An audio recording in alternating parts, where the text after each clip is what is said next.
Evening. I'm Molly Markarian, Senior Planner and the City's Project Manager for this collaborative effort between the City of Springfield and the Oregon Department of Transportation. This evening, I'm going to start by bringing you up to speed on the project since we last met, and then we'll focus on reviewing the draft facility plan with an emphasis on Chapter 4, which is the Toolbox of Solutions, and 5, which covers implementing the toolbox. I'll also review what we've heard in terms of feedback on the draft facility plan from the community, and then cover next steps and your discussion. We always like to start with the purpose statement of this project to help remind us why we are all here. The purpose of the Main Street Safety Project is to select infrastructure solutions that will make Main Street safer for people walking, biking, driving, and taking transit. As a reminder, we sought feedback from the community on their priorities for Main Street early on in the project, which informed our development of goals and objectives, and in turn, the evaluation criteria, our analysis of solutions, and our development of the solution toolbox.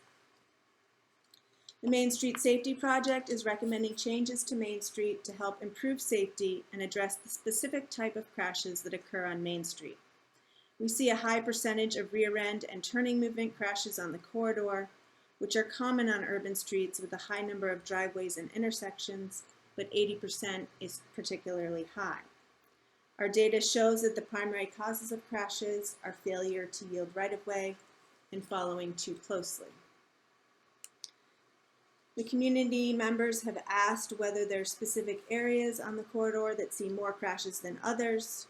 As shown in this map, crashes occur throughout all of Main Street, and thus why we really need a corridor-wide solution.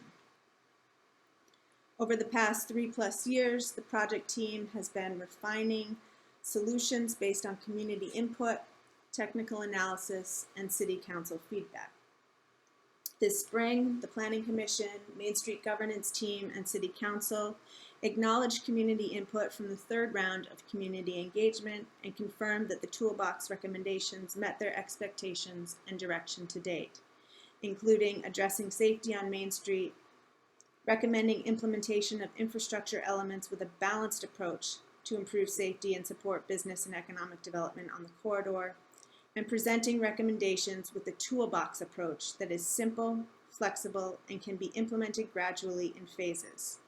At their May 10th work session, the City Council directed the project team to proceed with developing a draft facility plan, which we did this summer in collaboration with our Technical Advisory Committee.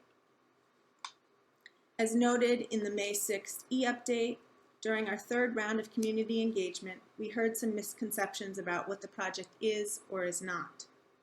As you all are well aware, there is a long history of projects on Main Street, and there are many business and property owners who engaged early on in those projects and have not tracked the evolution of Main Street planning decisions since.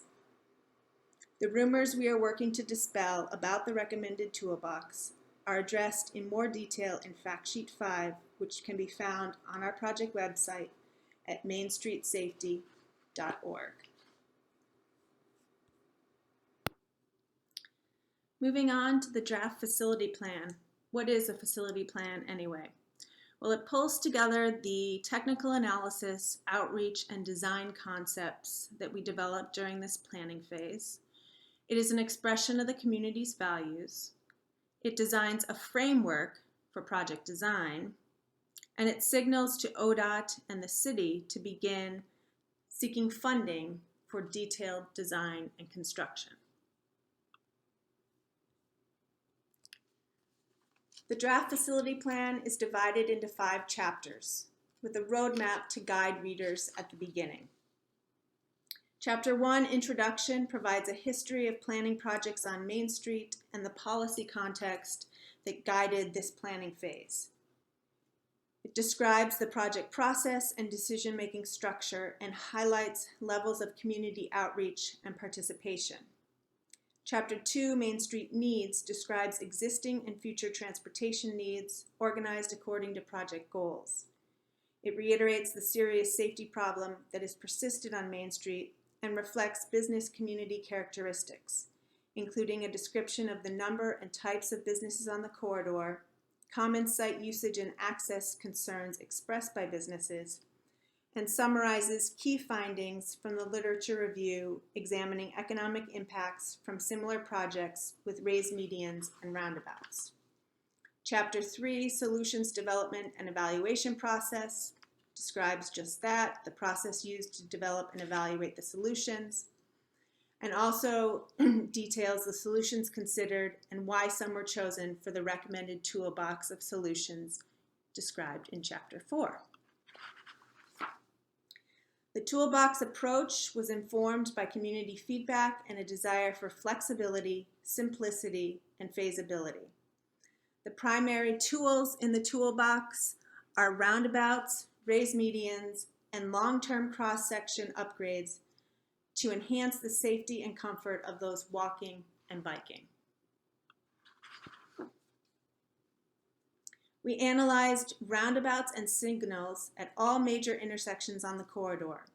Roundabouts fared better and were more aligned with the community's goals. Another key tool in the toolbox are raised medians, as they would be the greatest contributor to improved safety on Main Street. They address major turning conflicts. If you recall, the primary crash causes on Main Street include turning movement crashes. When medians are combined with roundabouts, there would be an even greater crash reduction, closer to 48%. With raised medians, we are taking a balanced safety and access approach, limiting out-of-direction travel to 30 to 60 seconds on average. This out-of-direction travel is approximately how long it takes drivers to turn left at busy times from the turn lane and at traffic signals. The community also said this was an acceptable trade-off. Included in the draft facility plan are a set of guiding principles that we developed to inform the design process and where openings would occur in the medians along the corridor. We have 3 base cross-section designs that would be applied as appropriate to provide design options and flexibility for phasing and areas with constrained right-of-way. The first cross-section, the constrained width cross-section, does not change the curb-to-curb width. It's primarily exists to enable phasing so that we can postpone or delay the long-term widths to get in safety elements sooner due to right-of-way cost associated with the additional widths.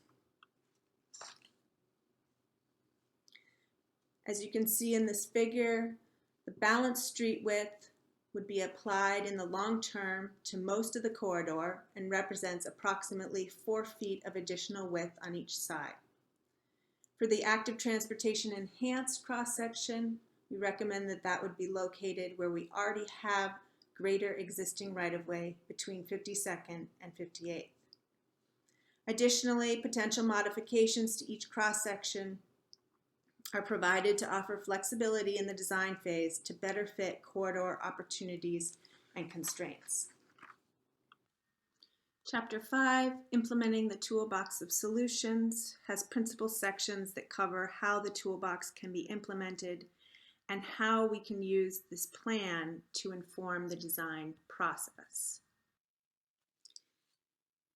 I think that the section of this chapter that is of greatest interest to a lot of folks is the phasing plan. Construction of the full plan could take beyond 20 years to complete, so all solutions will be implemented in phases due to limited funding ability. Key factors that we considered in developing this phasing plan are safety, feasibility, functionality, and consistency. The first phase does have a higher price tag, but we are looking for a full comprehensive first phase to showcase what this project can be. To help you navigate the diagram, the circles indicate roundabouts, the dashed line only indicates the short-term cross-section, constrained width, just the medians. The dashed line with outside solid lines indicates the long-term cross-section, either the balanced width or the active transportation enhanced, and the cloud represents the study of interchange area.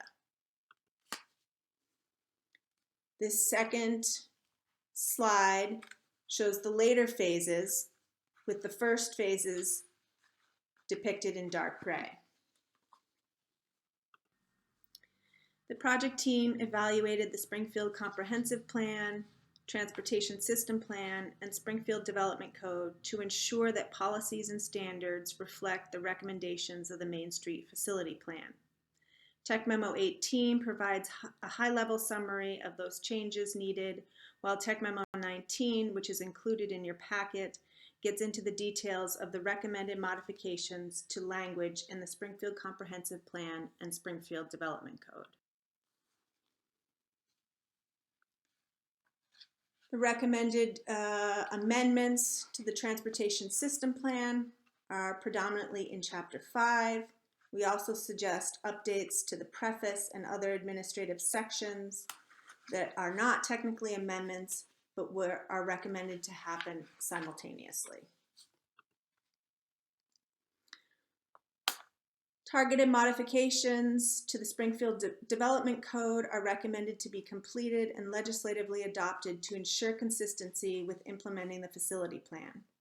If you recall, the special street setback provision was added to the Development Code as part of the Transportation System Plan implementation package in 2020.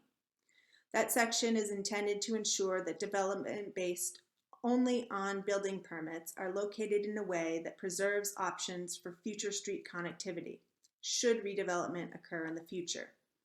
It requires that buildings not be constructed on area intended as future right-of-way.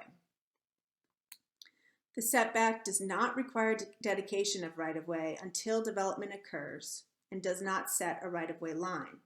The intent is to ensure buildings are not constructed in locations that make future streets impossible or highly impractical to construct. The recommended amendments are so that the provision applies to facility plans and to Main Street in particular, and only to the two long-term cross-sections. This fall, we sought feedback on the draft facility plan from the Strategic Advisory Committee and the broader community. We emailed our interested parties list that has an average of 800 members and mailed postcards to over 800 adjacent business and property owners, encouraging recipients to review the fact sheet, draft plan, and provide feedback. As with prior community engagement rounds, we have heard varied opinions and preferences from different stakeholder interests. We've largely heard positive reception for the project and enthusiasm for community benefits. Also appreciation for project engagement and responsiveness. We've had many questions regarding deliverables, stages, and outcomes. Some have shared that the effort and potential corridor impacts are not worth community benefits, and that they have low confidence in corridor awareness of the project, and that their feedback was not addressed as desired. We've also heard from some community members that last-minute circumstances, their lack of interest, other priorities, the online format, and general agency distrust influence their decision not to engage at particular points in the process. With the draft facility plan itself, we also largely heard positive feedback and support for specific tools, that it allows for a flexible approach to implementation. We have heard many concerns from business and property owners and residents about potential implementation impacts to site access and usage and out-of-direction travel for residents, customers, and freight. Some have shared doubt that the tools address the project goals as presented and have suggested alternative solution approaches. In terms of next steps, later this month we will be going to the ODOT Mobility Advisory Committee, the Main Street Governance Team, and the Springfield City Council.